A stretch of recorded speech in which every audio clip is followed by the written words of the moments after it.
Salut tout le monde, alors aujourd'hui je vous propose un atelier police scientifique qu'on va faire, donc je vais en faire une vidéo, je filme l'intro là en fumant ma clope parce que j'ai que 4 heures pour le faire, pour faire des photos, des vidéos, tout ça, donc avant que je monte et tout ça, je suis avec un portable en déficience de batterie comme d'habitude, je reçois le nouveau jeu demain, c'est relativement dommage puisque le dernier jour d'atelier est aujourd'hui, alors on va mettre tout de suite les choses au clair, désolé de fumer en vidéo du coup, voilà, hein, cœur sur vous. Alors ce qui va se passer c'est que je vais devoir, vous avez compris mon système de censure, donc je prends des émoticônes Messenger, des stickers, tout ça et je vais les mettre sur la tête des gens parce que voilà le droit d'image. Donc en fait voilà, alors moi je vais prendre des notes, c'est quoi cet accent, et des photos, de vidéos, tout ça, un petit peu comment on fait. Voilà, moi c'est un truc qui me botte vachement, tout ce qui est police scientifique et tout. Du coup c'est un truc qui m'intéresse énormément et je pense que ça peut intéresser pas mal d'entre vous. Donc voilà, on est parti. J'ai oublié de préciser un petit truc. Sur les vidéos, vous allez voir ceci. Alors, ne vous inquiétez pas déjà, c'est juste pour tenir le pansement qui est en dessous qui ne tient absolument pas tout seul. Voilà. Et est-ce qu'on parle de ça, du coup? Est-ce qu'on parle de ça? On va se mettre au clair tout de suite. Non, je n'ai rien de grave. Voilà, je ne me suis pas cassé un os, je ne me suis pas arraché un morceau de peau non plus. Enfin, c'est voilà, c'est pas gravissime. Donc, on va éviter qu'il y ait une discussion. S'il y a des commentaires, qu'il y ait une discussion que sur ça. C'est le gros bordel musical, je sais pas si on va m'entendre, mais là du coup je descends dans la pièce des lieux de crime et etc. On est parti.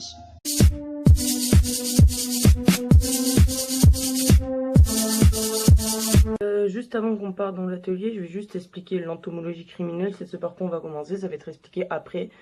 Donc en gros, admettons il y a une scène de crime, voilà, alors il y a un joli cadavre au milieu, bien dégueulasse, bien tuméfié ou non, hein, on va savoir. Donc en fait on a deux solutions pour pouvoir dater l'heure où la personne elle est totalement décédée, quoi. En fait, soit le corps a une température supérieure à la température ambiante, donc la température de l'air, soit le corps a une température égale, inférieure à celle de l'air, donc il s'est refroidi. Donc on ne pourra pas faire la première option que je vais vous montrer en vidéo juste après ce petit blabla sympathique. Normalement je l'explique au fur et à mesure, mais en gros on va avoir enfin pas vraiment un diagramme, mais en gros on va avoir une ligne là qui va être la température du corps si je me trompe pas. Celle-là c'est celle de l'ambiance, mais après je le réexplique. En gros voilà, on va avoir des lignes de poids qui vont passer tout le long comme ça, une cible là, et il y a un arc en haut. L'arc, je sais pas si je l'explique, en fait c'est avec la température du corps, celle ambiante et tout, on va tracer des lignes, et ce qui va nous donner à peu près l'heure où il est mort. Sauf qu'en fait, quand on trace la ligne en haut qui coupe l'arc qui va passer au-dessus, vous le verrez sur la vidéo, en fait c'est une sorte de marge, enfin pas vraiment une marge d'erreur, mais enfin je sais pas trop comment expliquer ça. En gros par exemple si on trouve 9h50, donc il est mort il y a 9h50, ben sur la fourchette peut-être qu'on va être entre 2,5 et 3. Donc il sera mort il y a 9h50, avec plus ou moins 2h30, 3h. Voilà. C'était la partie compliquée. Après, normalement, j'explique là parce que je vais faire la première activité sympathiquement. Donc là, je vous le montre, il a été fait pour les facteurs en fait qui rentrent en compte sur le temps en fait où le corps va, enfin sur la température du corps. Il y a une onde. En fait, il y a le milieu, si c'est sec ou humide. Donc les vêtements portés, l'air. Enfin, alors je sais pas si on verra très bien. Alors en fait ici on a la courbe de la température du corps à gauche. Ici à droite on a la courbe de température ambiante. Et alors ceci c'est parce qu'en fait je vous explique, c'est plus on est mince, plus le corps va se refroidir vite. Il y a les vêtements portés en nation donc qui sont pris en compte. Et il y a également s'il y a du vent. Voilà. Et ça en gros c'est à peu près les heures. Et ça en bas c'est les kilos, c'est à quoi ça correspond, on les retrouve ici, là et là, donc on est parti. Donc ici nous avons une victime, donc un mort, hein, une personne totalement décédée. Son corps est à une température interne de 28 degrés. La température ambiante est de 14 degrés, donc c'est supérieur, donc on va pouvoir utiliser le machin que je sais plus comment ça s'appelle, bon, on montrera des précisions tout à l'heure, c'est pas un souci. Il était en t-shirt et en pantalon, donc pas très habillé, avec un environnement sec, de l'air en mouvement, donc du vent, qui pesait 66,7 kg. En fait, le poids corrigé, c'est le poids observé fois les facteurs correctifs. j'ai rien compris, mais c'est pas grave. Ah si, d'accord. Le poids corrigé, donc en fait, le poids observé, ça va être 66,7. Et là, dans les facteurs correctifs, on a dans un environnement sec, donc on va aller dans le milieu sec. Alors il a 1 à 2 fines couches avec de l'air en mouvement, donc c'est 0,9, donc on multipliera ça tout à l'heure. Je suis absolument nul en calcul, mais c'est pas grave. Relier la température ambiante et la température du corps par une droite. Voilà, on va pas se faire chier. Donc la température du corps, elle est à gauche, c'est rectum. De combien déjà? 28. Et la température ambiante de 14. Donc je vais essayer de caler le téléphone. Si je fais tomber mon matériel de scientifique, ça marche. Je vais essayer de vous poser là, apparemment ça tient. Donc on va trouver le 28 degrés qui est 25, 26, 27, 28. Il y a un trait dessus. Et on va le relier au 14 degrés. C'est ça? Oui, 14. 14 qui est... Je ne sais pas trop. Là.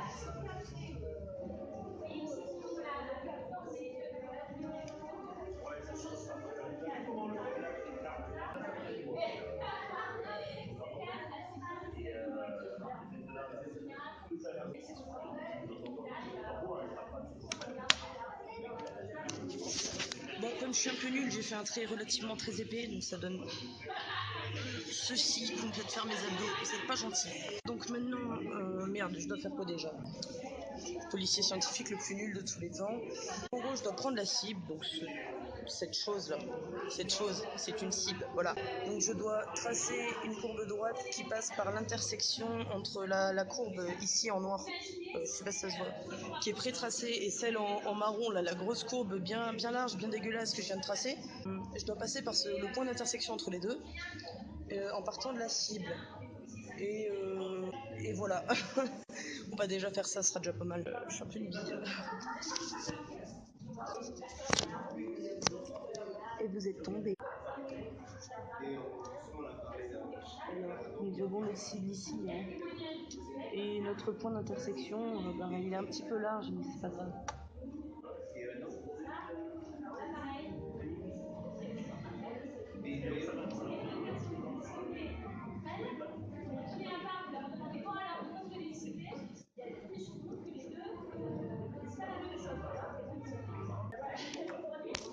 Bon, alors ce soir je galère un petit peu, mais ça donne ça. Voilà, c'est bon, vous avez vu, parce que sinon tant pis. Vous l'avez vu tout à l'heure, vous allez... Hein, c'est chiant à faire, c'est sur pause. Du coup, je finis ça. Donc je dois calculer le poids corrigé. Donc en gros, vous allez voir ma feuille, c'est magnifique. Alors le poids corrigé, c'est le poids observé, donc 66,7 kg ici, fois le facteur correctif qui est 0,9 on a dit. Donc on va faire 66,7. Alors oui, non, c'est une expérience purement scientifique, hein, ce n'est rien de ce que vous pensez. Mais nous, on ira plus tard. Hein. Parce que voilà. Donc voilà, alors vous allez voir comment je suis une grosse merde.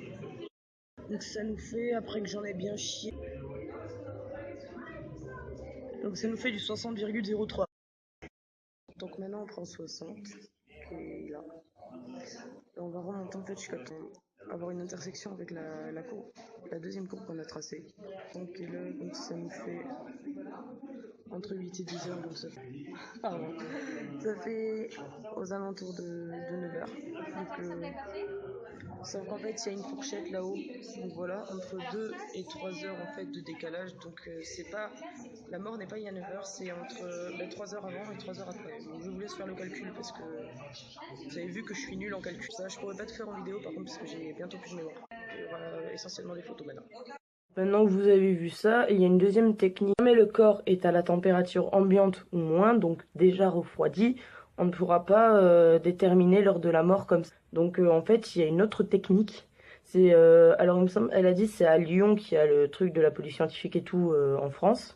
Donc en fait, ce qu'ils vont faire, c'est que Il y a des gens là-bas qui étudient des cycles d'insectes tout le temps, tous les cycles des insectes, de différents insectes et tout. En fait, sur le corps, il va y avoir ce qu'on va appeler des nettoyeurs ou des décomposeurs.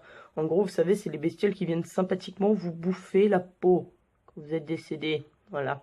C'est tellement beau. Ça me touche profondément. Je suis profondément émue. Bah oui, c'est tellement émouvant de se faire bouffer le corps par des insectes quand tu deviens un cadavre. C'était tellement ignoble en vrai. Voilà. Bah, ils vont étudier ça. Ça a l'air sympathique, hein. Bon. Ouais, non, moi personnellement, je ne pourrais. Mais en fait, ce qui va se passer, c'est que en fait, les types d'insectes, on va dire, ne sont pas tous attirés au même moment de la décomposition du corps, mais ils sont toujours attirés dans le même ordre. Ce qui fait qu'on va savoir à peu près, en fonction de quels insectes, enfin, quelles espèces sont sur le corps qui se décomposent sympathiquement, quelles espèces sont dessus et à quel stade de l'évolution elles sont. Par exemple, si c'est des larves, si c'est encore un œuf, si c'est une mouche. Et bien évidemment, et malheureusement d'ailleurs, en fait, plus le temps entre la mort de la victime et le temps où on la retrouve est long, plus le temps où la victime est décédée et où on fait les analyses pour savoir il y a combien de temps c'est long, plus tout ça c'est long, et bien moins c'est précis. Plus on met de temps, on va dire, à trouver le corps et à dater la mort, et moins la datation de la mort est précise. Ce qui est compliqué, je pense, quand tu retrouves un corps au bout de 5 ans. À ce compte-là, il n'y a plus de corps, il n'y a que des os et encore. Alors ensuite, on m'a expliqué en fait que l'état de conservation du corps, en fait, ça va conditionner l'identification de la victime. Enfin, ce qu'ils disent des fois, ben, ce que je disais juste avant, là, ouais, 5 ans après, il reste que les os. Ben, justement, des fois, il ne reste que les os. C'est là qu'est la tuile. Eh bien, non. Parce que, en fait, la justice, elle va faire appel à des anthropologues judiciaires. C'était dur. À partir des ossements, en fait, il va trouver le sexe de la victime, si c'était un homme ou une femme, l'époque de la mort, si c'était au XVIIIe siècle, si c'était il y a 100 000 ans, si c'était hier.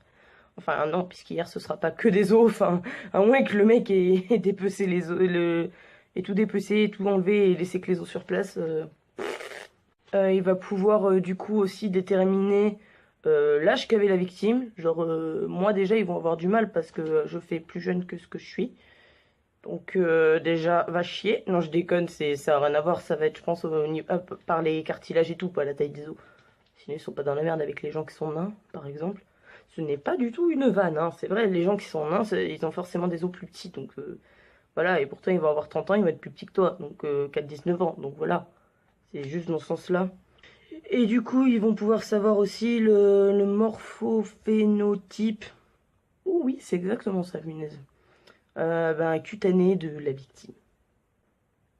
Les maladies et autres causes de détérioration des os, ça va renseigner sur les maladies, enfin l'état de santé général, tout ça de la victime. Donc ça va aussi faciliter son identification, bien évidemment.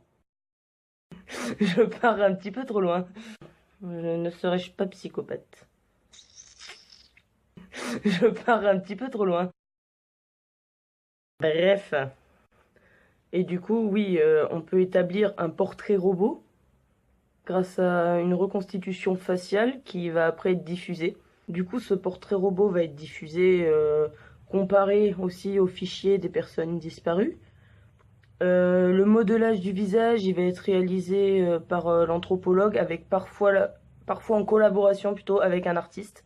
Oui, l'anthropologue et l'artiste qui vont être chargés de refaire la reconstitution faciale, ben, ils vont prendre en compte tous les éléments distinctifs, que ce soit les cheveux, les bijoux, voilà, tout ça, tout ça. Et en général, le portrait robot qui est établi est relativement assez proche, c'est tellement beau comme phrase, de la victime, de celui de la victime. Sachez également que la gendarmerie est capable d'informatiser les données du crâne afin d'aider à établir le portrait robot qui va servir justement de modèle à l'anthropologue et l'artiste, s'il y a une collaboration avec l'artiste, pour faire le modelage du visage. Normalement, je vous avais pris une photo qui va s'afficher, je pense, par là, si j'arrive à l'afficher. Parce qu'en fait, pour vous montrer quand même où étaient placés les marqueurs, parce que sinon vous allez rien comprendre, ce qui est strictement normal. Complètement normal, pardon. Un peu plus, je dis de la merde. Oui, donc, il y a des marqueurs qui vont être disposés sur des points fondamentaux du crâne et qui vont renseigner, par exemple, l'épaisseur de la chair. Les muscles faciaux et la peau, ils vont être reconstitués avec de l'argile. D'ailleurs, concernant ce fichu portrait robot, hein, on a dû regarder une vidéo qui faisait même pas 10 secondes, où on voyait à peine un mec. Genre, en fait, on avait une planche comme ça, là, avec des trucs magnétiques. Donc, on avait plusieurs types de cheveux, plusieurs types de nez, plusieurs types de bouche, là, de lèvres, plusieurs types de yeux, de sourcils, voilà. Et en fait, je vous explique, on devait prendre les éléments qui correspondaient et refaire le portrait du mec. Alors moi, c'était une catastrophe. Je n'avais malheureusement plus de mémoire pour faire des vidéos, ou alors des très courtes, et il y avait une expérience à faire dans les toilettes, vous l'avez entendu, ce n'est pas du tout ce que vous pensez. Il ne s'agit pas du tout de sax. J'ai vraiment envie de filmer cette expérience-là, puisque, oui, je crois que vous êtes en train de vous dire des trucs bizarres derrière votre écran, mais arrêtez. Ouais, du coup, j'ai pas pu filmer, donc j'ai essayé de faire soit des petites séquences vidéo, soit des photos, je ne sais plus. Où on voit pas la vidéo, mais en fait, comment on refaisait, en fait, c'était vraiment, il y avait le truc blanc avec un contour de visage. Et voilà, en fait, on devait reconstituer le type. Alors moi, le pauvre, il avait la bouche ici, il avait le nez là, et les yeux normaux, donc il avait un joli petit souci de déformation faciale. Alors après, qu'est-ce qu'on a fait? Ben, on a regardé les empreintes. Là, ça, là. Enfin, ce qu'il y a sur les doigts, quoi. Genre quand vous mettez votre doigt sur votre encre qui n'a pas séché et qu'après vous le posez sur votre feuille et qu'il y a une trace de doigt et du coup vous êtes dégoûté. Parce que si c'est pas...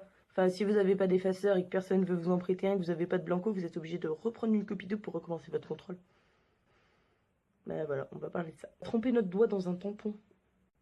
Après, on l'a mis sur une feuille, là, on devait mettre chaque doigt, voilà, très bien. Et d'ailleurs, je vais vous mettre la photo de mes magnifiques empreintes quelque part par là.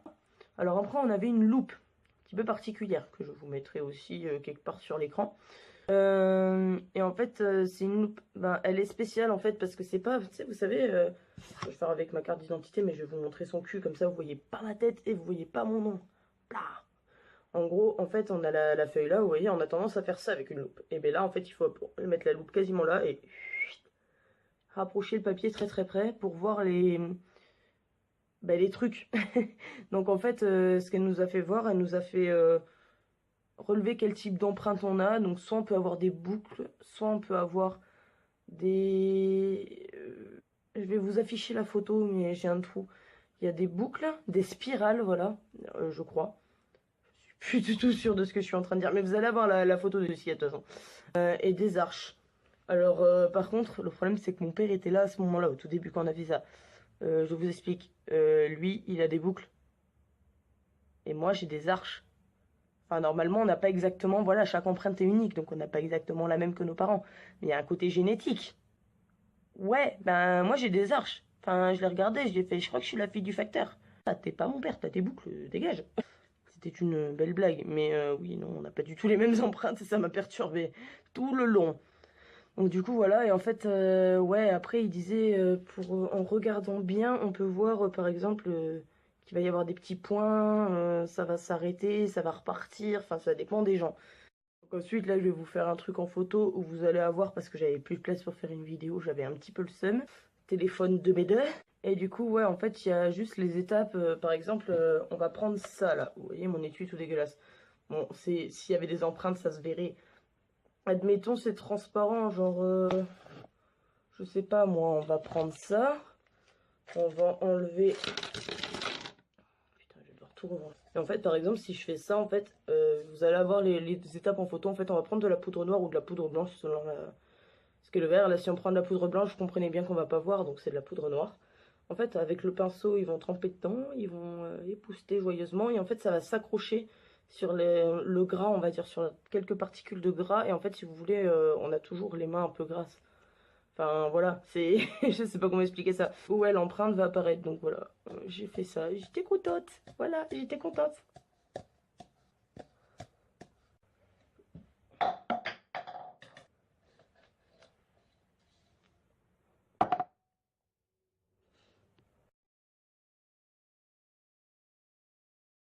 Maintenant, on va parler des preuves par balle. On va appeler ça comme ça. Admettons que vous êtes de la police scientifique, vous arrivez sur une magnifique scène de crime avec du sang partout puisque le mec s'est pris une balle. Ben en fait, les munitions ou les douilles, ça va au moins permettre de retrouver le calibre de l'arme qui a été utilisée pour le flinguer. Jusque là, tout le monde suit. Alors, chaque arme, le canon de chaque arme va laisser des traces particulières sur le projectile, donc la balle.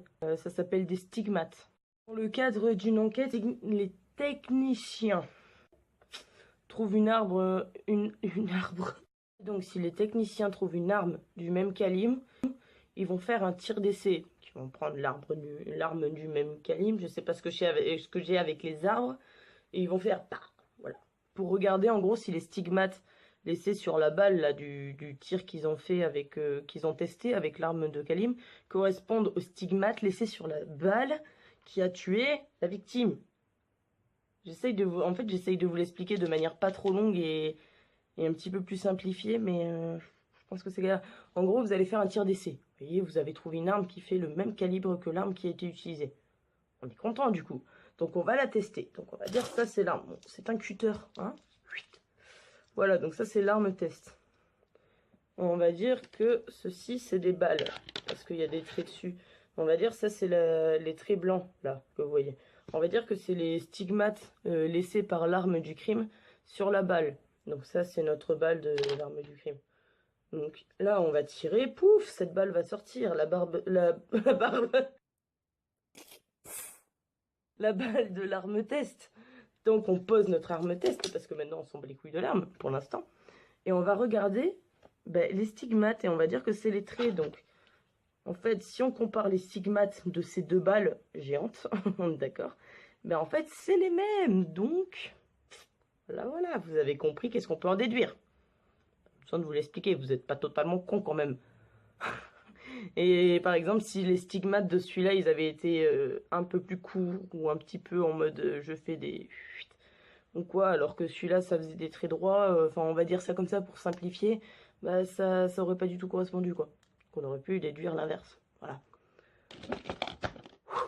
Si ces techniciens n'ont pas d'armes à tester, ils vont comparer les douilles ou les projectiles, par exemple, donc les balles, recueillis sur la scène de crime au fichier cible, en fait, que c'est un fichier de comparaison balistique.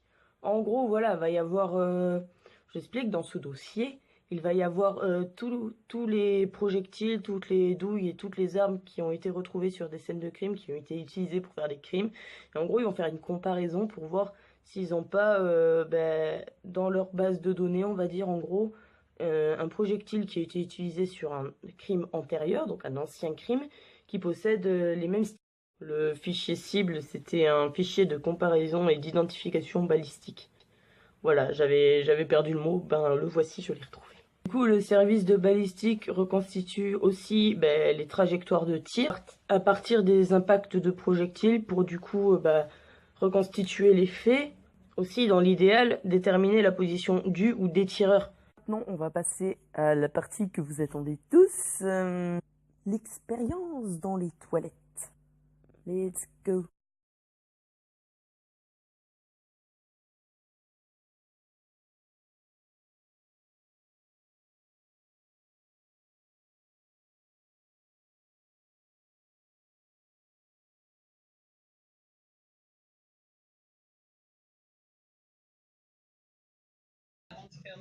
Il y a eu un crime là? Oui. Quand? Pardon, excusez-moi.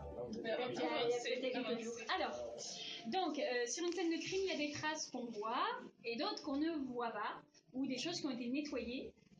Donc, admettons qu'ici, il y a eu un crime de sang, mais on ne trouve pas forcément de sang. On voit qu'il y a du sang sur la victime, mais voilà, on ne voit pas où il a été tué, donc on peut imaginer que le lieu a été nettoyé.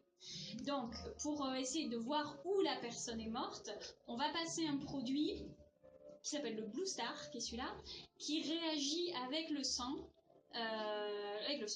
Alors, sur ce mur, est-ce que vous voyez quelque chose de particulier? Non. Non.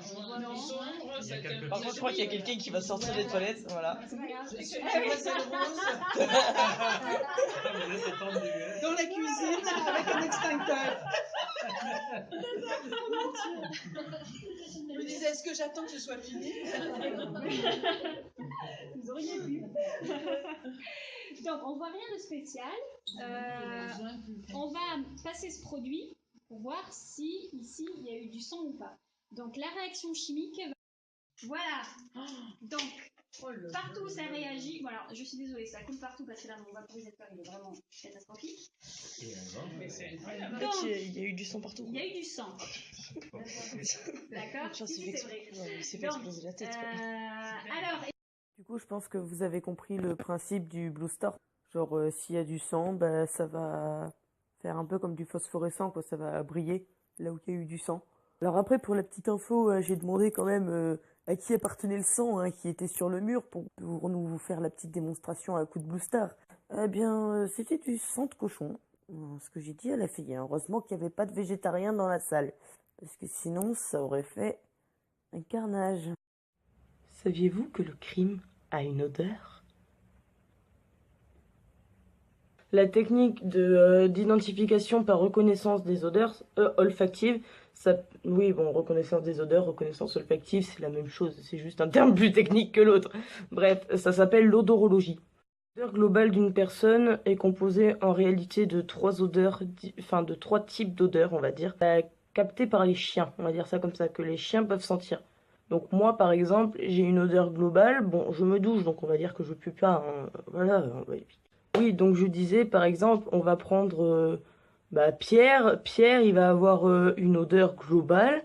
Moi, je vais avoir une odeur globale. Et Stéphanie va avoir une odeur globale. D'accord? En fait, on peut les décomposer en trois types d'odeurs, on va dire. Sauf que nous, on va pas les sentir. Nous, on va juste sentir l'odeur globale. On va juste sentir, wesh, tu pues la transpiration H24. Wesh, toi tu sens bon. Voilà, on va juste sentir ça. Eh ben, pas les chiens. Les chiens, ils ont un nez bien meilleur que le nôtre. D'abord l'odeur primaire qui a une base génétique et qu'on garde donc que toute notre vie. Parfaitement logique. Aussi une odeur secondaire qui va modifier notre odeur globale. Eh ben, vous savez ce que c'est? J'aurais pensé, je sais pas, que c'était de vivre dans un endroit crade, donc de... Voilà, non? Non, c'est tu manges de la salade, tu vas développer telle odeur secondaire. Tu manges que des frites, tu vas développer telle odeur secondaire différente. Putain, c'est fou, j'aurais jamais cru. Mais c'est chaud quand même. Putain, ça veut dire que tu manges des nuggets, t'as une odeur différente. Genre en gros, un végétarien, un végétalien et un bon gros carnivore des familles, eh ben ils vont pas avoir la même odeur. Et encore que si le végétarien il mange de la roquette alors que l'autre végétarien il mange de la mâche, eh ben ils auront pas la même odeur. Enfin, ça j'en sais rien. Bien évidemment, si on a trois odeurs, qu'on a une odeur primaire, une odeur secondaire, on a bien évidemment une odeur tertiaire. Cette odeur, en fait, elle va être modifiée si on vit à la campagne ou à la ville. Par rapport, par exemple, si on est en ville, on va être souvent dans les pots d'échappement, tout ça. Donc ça va modifier notre odeur tertiaire. Alors que si on est à la campagne, on va plus avoir peut-être l'odeur de l'agriculture, mais on aura beaucoup moins l'odeur des pots d'échappement. Si vous êtes dans un champ paumé, entouré de champs, forcément, ça avait beaucoup moins l'odeur de pot d'échappement que celui qui habite à Paris. Bah oui.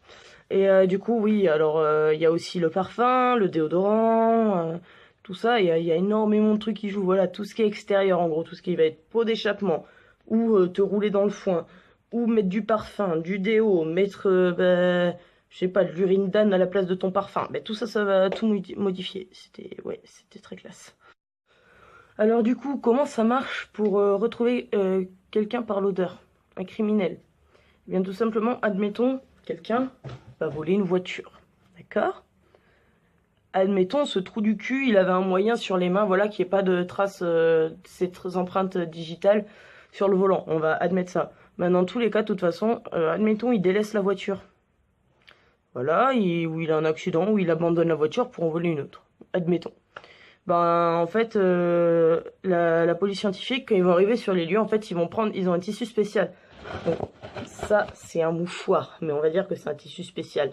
En fait, donc ils vont l'appliquer sur les parties de la voiture qui ont été forcément en contact, le plus souvent en contact avec le conducteur. Donc, généralement, le siège conducteur, s'il est seul, et peut-être à la limite le volant, et s'il y a un passager, bon, pourquoi pas le siège passager.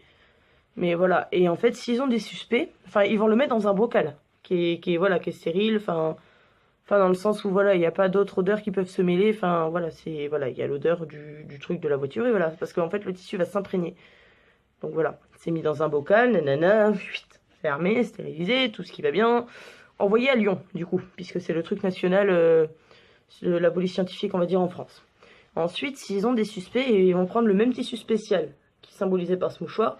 Et tout simplement, pour avoir l'odeur du suspect, qu'est-ce qu'ils vont faire? Ils vont pas lui torcher les aisselles ou quoi. Non, non, ils vont lui faire ça. Faire malaxer. Donc ça va récupérer les odeurs, l'odeur du ou des suspects. S'il n'y a qu'un suspect, bon, c'est mis en bocal et envoyé, pareil que l'odeur de la voiture. Et s'il y a plusieurs suspects, bien évidemment, c'est pas mis dans le même bocal, c'est mis dans des bocaux séparés. Chaque morceau de tissu aura son bocal, voilà. Donc les bocaux stériles, du coup, avec les odeurs dedans, en attendant d'être utilisés, ils vont être stockés dans une bibliothèque d'odeurs. Voilà, tu vois, tes livres, tu les stockes dans une bibliothèque. Tes DVD, tu les stockes dans une bibliothèque de DVD. Et tes odeurs, tu les stockes dans une bibliothèque d'odeurs. Enfin, tu vas un petit peu en chier pour stocker tes propres odeurs, mais à moins que tu chies dans un pot. Et que tu le mettes dans ta chambre. Ce qui n'est relativement pas du tout une bonne idée. Imagine ton chat, il passe sur l'étagère. Imagine, il fout un gros coup de cul dedans, ce bâtard. Imagine, ça explose. Je pars beaucoup trop loin.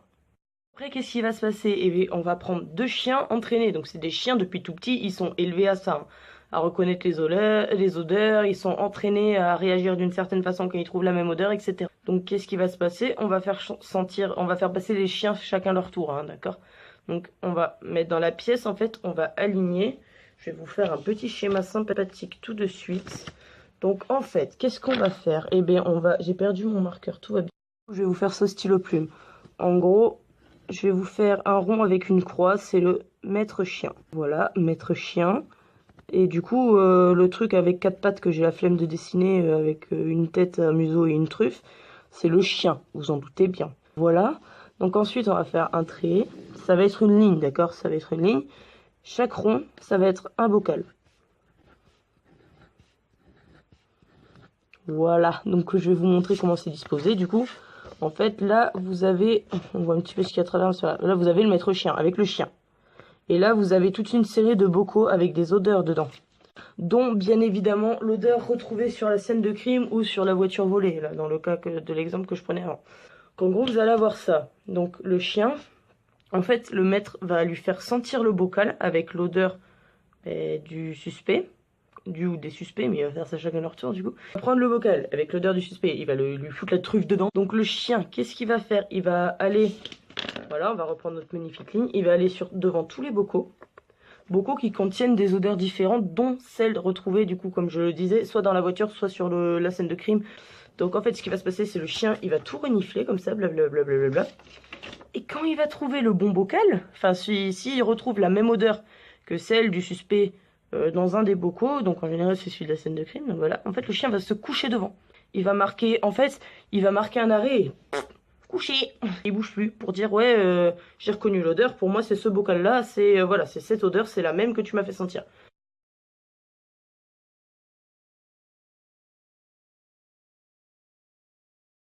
Donc ensuite, il y a très peu de probabilité que le chien se plante. Mais au cas où qu'il se plante, eh bien rebelote avec le deuxième chien. Si par exemple, admettons, Jean-Eudes est suspect, je dis ça parce que je pense à une pote à moi que je surnomme Jean-Eudes. Bref, admettons, Jean-Eudes est suspecte. Du coup, puisque oui, c'est une fille. Jean-Eudes est suspecte. Donc, je prends l'odeur de Jean-Eudes, enfin le bocal avec l'odeur de Jean-Eudes, parce que sinon ça va être compliqué. Je fais sentir à mon chien. Pour mon chien s'appelle Balou, mais voilà, on va pas chipoter. On va dire que Balou est un chien policier. Du coup, je vais faire renifler le bocal, on va dire ça, à mon chien. Je vais le faire renifler à Balou, tu vois. C'est le bocal avec l'odeur de Jean-Eudes. Et genre, il va aller renifler toute la ligne de pas. Je vais vous symboliser ça. Voyons, qu'est-ce qu'il y a qui pourrait servir de bocaux? Je sais.